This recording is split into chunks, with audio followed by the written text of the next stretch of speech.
নমস্কার বন্ধুরা, mixed fusion সোমার পাকশালায় আরেকটি রেসিপির সাথে আপনাদের সবাইকে স্বাগত। এই গরমের সময় ঠান্ডা ঠান্ডা মুখরোচক যদি কিছু রেসিপি হয় তাহলে কিন্তু জমে যায়।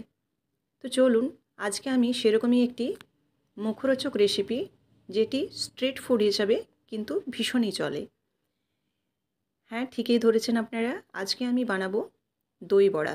তো চলুন, এই দই বড়া রেসিপি আপনাদের সাথে আমি শেয়ার করি। বাড়িতে দই বড়া একদম সফটভাবে কিভাবে বানাতে হয় সেই রেসিপিটি আপনাদের সাথে শেয়ার করছি। তো চলুন, প্রথমে এই দই বড়া বানানোর জন্য বিউলির ডাল আমি ভিজিয়ে নিয়েছি। এখানে কমপক্ষে 4 থেকে 5 ঘন্টা ভিজাতে হবে, আর বেশিও আপনারা ভিজাতে পারেন, 7-8 ঘন্টাও ভিজিয়ে নিতে পারেন। যত ভিজবে বিউলির ডালটা তত কিন্তু ব্যাটারটা ফ্লফি হবে। তো এখানে বিউলির ডালটাকে খুব পরিষ্কার করে আমি ধুয়ে তারপর ভিজতে দিয়েছিলাম।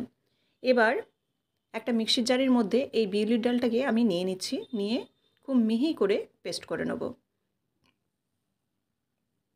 দেখুন, এরকম মিহিভাবে বিউলির ডালটাকে পেস্ট করে নিতে হবে।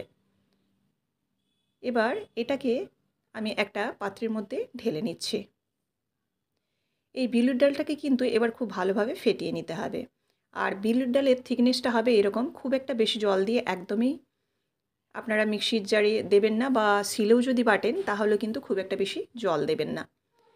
খুব বেশি জল দিলে কিন্তু বড়াটা খুব ভালো উঠবে না। তো সেই কারণে জলটা একটু দেখে দিতে হবে। এবার দেখুন, বিউলির ডালটাকে আমি একটা পাত্রের মধ্যে দিয়ে এর মধ্যে আমি দিয়ে দিলাম গোটা জিরে 1 চামচের মতো, আর দিয়ে দিলাম পরিমাণ মতো লবণ। আর এখানে আপনারা চাইলে একটু হিংও দিতে পারেন। যারা হিঙের ফ্লেভারটা পছন্দ করেন তারা কিন্তু এই ব্যাটারে খুব সামান্য হিং দিতে পারেন। এবার দেখুন, এই ব্যাটারটাকে খুব ভালোভাবে ফেটিয়ে নিতে হবে। প্রায় আমি 3 থেকে 4 মিনিটের মতো বেশ খুব ভালোভাবে ফেটিয়ে নিয়েছি। আর ফেটানো যখন হয়ে যাবে তখন এই ব্যাটারটার কালারটাও একটু চেঞ্জ হয়ে যাবে, একদম সাদা হয়ে যাবে আর খুব ফ্লপি হয়ে যাবে। আর এটা যে খুব ভালোভাবে ফেটানো হয়েছে সেটা বুঝবো, একটা বাটির মধ্যে জল নিয়ে এটা দিয়ে দিলে কিন্তু উপরে ভেসে উঠবে। ব্যাটার রেডি হয়ে গেছে। এবার আমি এখানে কড়াইয়ে দিয়ে দিচ্ছি সাদা তেল। যেহেতু এটা আমি ডিপ ফ্রাই করব, সেজন্য তেলের পরিমাণটা কিন্তু অনেকটাই লাগবে। তো এটা একবারে ডুবো তেলে ভাজতে হবে, সেই জন্য তেলের পরিমাণটা একটু বেশি দেবেন। এবার দেখুন, আমি এই বড়াগুলো তেলটা হালকা গরম হলে দেব। খুব একটা কিন্তু গরম হলে কিন্তু এই বড়াগুলো দিলে সঙ্গে সঙ্গে লাল হয়ে যাবে, আর বড়াটাও কিন্তু শক্ত হয়ে যাবে। তো সেই কারণে এরকম হালকা আঁচ যখন গরম হবে তখন কিন্তু এই বড়াটা দিয়ে দিতে হবে। এই বড়াটা ভাজতে কিন্তু খুব একটা সময় লাগে না, কারণ ভীষণ ফ্লফি হয়ে আছে, আর খুব কম সময়ের মধ্যে কিন্তু বড়াটা ভাজা হয়ে যায়। এবার দেখুন, একটা একটা করে উল্টে নিতে হবে।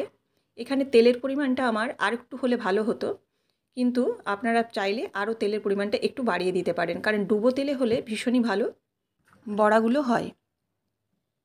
তো এইরকম দেখুন, হালকা যখন এরকম কালার আসবে গোল্ডেন, সেরকম হলে কিন্তু আমি নামিয়ে নেব। এইভাবে নামিয়ে একটা পাত্রের মধ্যে রেখে দিচ্ছি। সেম প্রসেসে আমি বাকি যে বড়াগুলো, সেই বড়াগুলো কিন্তু ভেজে নিচ্ছি। এইভাবে বড়াগুলো যাতে একটার সাথে একটা না লাগে সেরকমভাবে কিন্তু দিতে হবে। দিয়ে বড়াগুলোকে কিন্তু হালকা লাল করে ভেজে নিতে হবে। এইভাবে উল্টে পাল্টে খুব সাবধানে ভেজে নিতে হবে। এটি স্ট্রিট ফুড হিসেবে ভীষণই ভালো চলে, আর বিকেলে স্ন্যাক্স হিসাবে কিন্তু এই দই বড়া অসাধারণ লাগে এই গরমের সময়। বাড়িতে হলে কিন্তু একদম ফ্রেশ দই দিয়ে এই রেসিপিটি বানানো যায়। তো দেখুন, সমস্ত বড়াগুলো আমি ভেজে তুলে নিলাম। এই বড়াগুলো কতটা সফট হয়েছে সেটাও আপনাদের আমি একটু ভেঙে দেখাচ্ছি। দেখুন, হাত দিলে কিন্তু একেবারে নরম হয়ে যাচ্ছে, এবং ভেতরটাও কিন্তু ভীষণভাবে সফট। এবার আমি একটা পাত্রের মধ্যে নিয়েছি জল। এবার জলের মধ্যে দিয়ে দিচ্ছি পরিমাণ মতো লবণ। দিয়ে আমি এই বড়াগুলোকে এই লবণ জলের মধ্যে আধা ঘন্টার মতো রেখে দেব। এতে কি হবে, বড়াগুলো কিন্তু আরও সফট হয়ে যাবে। সমস্ত বড়াগুলোই এখানে আমি দিয়ে দিচ্ছি। আর এর মধ্যে আমি একটু চিনিও দিচ্ছি। আপনারা চাইলে চিনিটা অ্যাড করতেও পারেন, নাও পারেন, তবে চিনিটা দিলে কিন্তু বেশ ভালো টেস্ট হবে। এবার দেখুন আধা ঘন্টার মতো ঢাকা দিয়ে দিলাম। এদিকে আমি দইটা রেডি করে নেব। এখানে আমি প্রায় 1 কিলোর মতো দই নিয়েছি। যেহেতু বড়ার পরিমাণটা এখানে অনেকটাই বেশি আমার, সেই কারণে আমি এখানে 1 কিলোর মতো দই নিয়েছি। আর এটা কিন্তু প্যাকেট দই, আমুলের। তো আপনারা চাইলে কিন্তু ঘরে বসানো দইয়েরও করতে পারেন, তবে সেক্ষেত্রে কিন্তু জলটা আপনাদের একটু ছাঁকনির মধ্যে বা সাদা কাপড়ের মধ্যে ছড়িয়ে নেবেন। দইয়ের মধ্যে যদি জল থেকে যায় তাহলে দই বড়াটা এতটা খেতে ভালো লাগবে না। জলটা যদি ঝরে যায় এবং এরকম চাপ চাপ যদি দই হয় তাহলে কিন্তু দই বড়াটা খেতে বেশ ভালো হয়। দইয়ের মধ্যে বিট লবণ, সাধারণ লবণ আর চিনি দিয়ে দিলাম। এবার দেখুন খুব ভালোভাবে এই দইটাকে ফেটিয়ে নিতে হবে। এটাকেও কিন্তু আমি 2 থেকে 3 মিনিটের মতো খুব ভালোভাবে ফেটিয়ে নিয়েছি। এবার ফেটিয়ে নেওয়ার পর আমি যে দই বড়াগুলো জলে, লবণ জল এবং চিনি জলে ভিজতে দিয়েছিলাম, সেই লবণ চিনির জল থেকে এবার নিংড়ে নেব হালকা করে। খুব সফট সেহেতু আলতোভাবে কিন্তু নিংড়ে নিংড়ে তুলে নিতে হবে। এইভাবে কিন্তু প্রত্যেকটা বড়াকে আমি হালকাভাবে প্রেস করে জলটা নিংড়ে নিচ্ছি। এবার আমি দইটা যে রেডি করলাম, এই দইটার মধ্যে এবার এই বড়াগুলো দিয়ে দেব। সমস্ত বড়াগুলো দইয়ের মধ্যে দিয়ে দিচ্ছি। এই রেসিপিটি কিন্তু ভীষণই হেলদি, বাচ্চারাও এই রেসিপিটি ভীষণ পছন্দ করে, খেতে কিন্তু হয় অসাধারণ। তো আপনারাও অবশ্যই এই রেসিপিটি একবার হলেও কিন্তু ট্রাই করবেন। দেখুন এখানে আমি প্রত্যেকটা বড়াই দিয়ে দিয়েছি আর উপর থেকে দইটা দিয়ে দিচ্ছি যাতে পুরো বড়াটা দইয়ের মধ্যে ডুবে থাকে। এবার এটাকে আমি ফ্রিজে কমপক্ষে আধ ঘন্টা থেকে 1 ঘন্টার মতো রেখে দেব। তাতে দইটাও ঠান্ডা হয়ে যাবে আর বড়ার মধ্যে দইটাও ঢুকে যাবে। আধা ঘন্টা পর আপনাদের আমি ফ্রিজ থেকে বের করছি। দেখুন ফ্রিজে রাখার ফলে দইটা কিন্তু আরও জমে গেছে। এবার আমি প্লেটের মধ্যে এই দই বড়াগুলো রেডি করে নিচ্ছি। এই দই বড়ার কিন্তু এই শেষের যে কাজটা, এটা কিন্তু একদম ঠিকঠাকভাবে সব কিছু দিলে দই বড়ার কিন্তু টেস্ট আরও বেড়ে যাবে। রাস্তার ধারে ঠিক যেমন এরকম কাগজের প্লেটে বা আমরা মলের যে দই বড়া খাই, এরকম কাগজের প্লেটে দিয়ে কিন্তু তারা সাজিয়ে দেন। তো দেখুন আমি কিভাবে সাজাচ্ছি। প্রথমে আমি বড়াগুলো এর মধ্যে তুলে নিলাম আর দইটাও বেশ কিছুটা দিয়ে দিচ্ছি।